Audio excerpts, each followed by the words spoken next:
বর্তমানে পশ্চিমবঙ্গে যা চলছে তা নিয়ে উদ্বিগ্ন কেন্দ্রীয় মহিলা কমিশনের সদস্য অর্চনা মজুমদার। আজ মোথাবাড়ি এলাকায় যাবেন কেন্দ্রীয় মহিলা কমিশনের সদস্য অর্চনা মজুমদার। ইতিমধ্যেই তিনি মালদায় এসে পৌঁছেছেন। মোথাবাড়িতে যাওয়ার আগে মালদার সার্কিট হাউসে সংবাদ মাধ্যমে তিনি ঠিক কি জানালেন শোনাবো আপনাদের।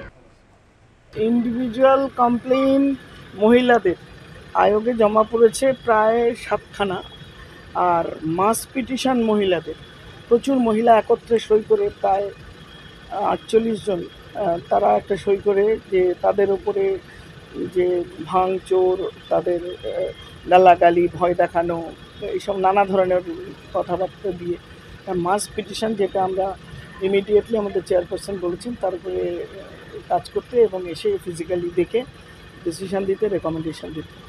বলছি কোন কোন দিকগুলো আপনারা খতিয়ে দেবেন, কোন কোন এলাকায় যাবেন মূলত?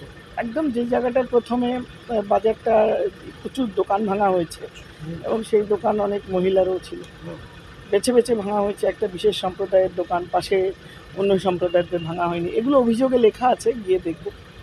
তারপরে ওখান থেকে প্রায় 1.5 কিলোমিটার দূরে দুটো এরিয়া আছে যেখানে কিছু বাড়িঘর, ওটাও বেছে বেছে এবং অত্যাচার এগুলো আছে এখনও অবধি।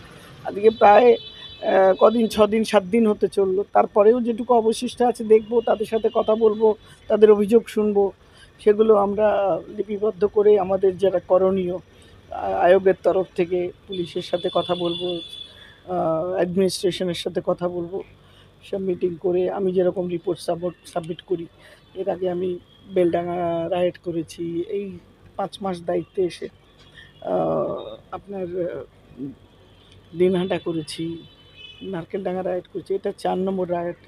আমি খুব উদ্বিগ্ন, মানে পশ্চিমবঙ্গের বাসিন্দা হিসেবে, একজন মহিলা হিসেবে বলতে পারেন আয়োগে এসে আমার মনে হচ্ছে যে আমার দায়িত্বটা অনেক অনেক বেশি বেড়ে গেছে। কারণ আমরা ছোটোবেলায় যে পশ্চিমবঙ্গের মানুষ হয়েছি, আমরা এরকম মানে 5 মাসে 4 জায়গায় দাঙ্গা কভার করতে হবে স্বপ্নেও ভাবিনি।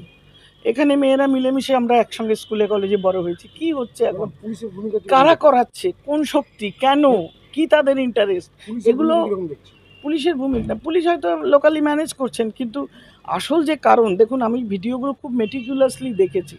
আমার ভিডিওগুলো দেখে মনে হয়েছে এই ছোটো ছোটো বাচ্চা টাচ্চা, এই যাদের দেখছি, এরা কারা? We have to identify them.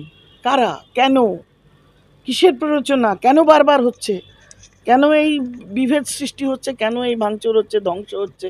এগুলোর জন্য সরকার যদি তার ভূমিকা পালন করতে না পারে বা পুলিশ প্রশাসন যদি না থাকে, এগুলো আমার মনে হয় আরও উচ্চতর পর্যায়ে এর তদন্ত করে দেখতে হবে।